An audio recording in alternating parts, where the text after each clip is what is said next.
Welcome on this week of Halloween.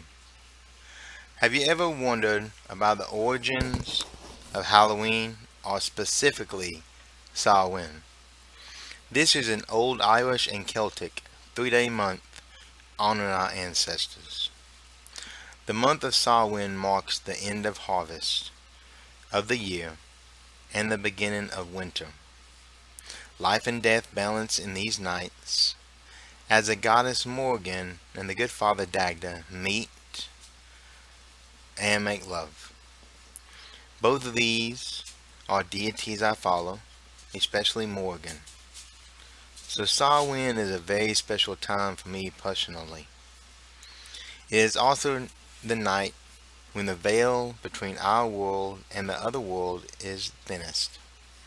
This allows our ancestors, ghosts, the fairy folk, and other spirits to roam the land freely.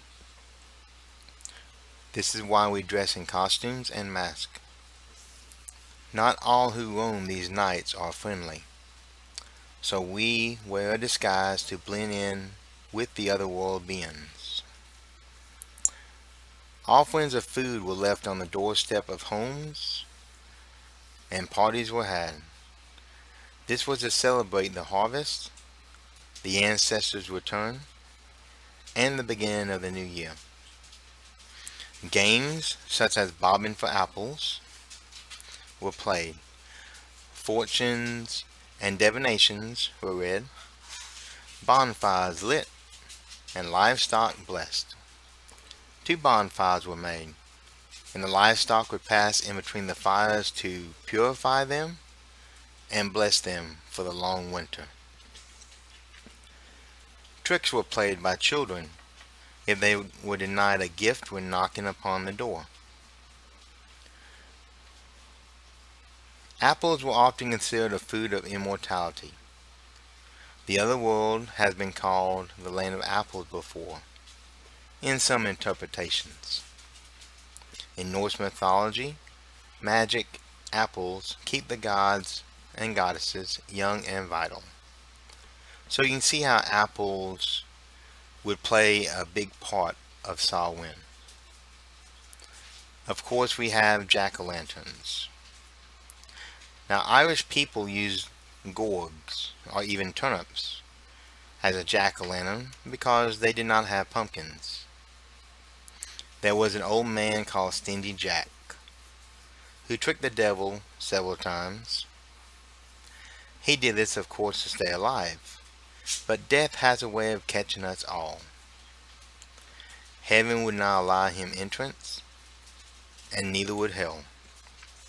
Apparently, when you trick the devil don't want to entitle you to an entrance into his domain. So he threw a hot coal toward Jack.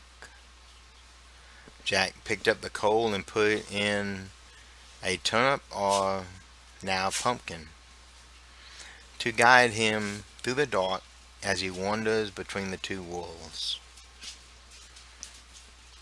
Samhain is both a wonderful holiday and high day, but like others, it has become so commercialized. Selling candy, selling costumes, horror movies, all the like. This is not to celebrate the holiday, but to make money. So on this Halloween, do yourself and the ancestors a favor. Visit a loved one, or one who passed away. Honor them, leave them food, light a candle, or simply say their name in a prayer so they know that you are thinking about them. Until next week, have a happy Samhain.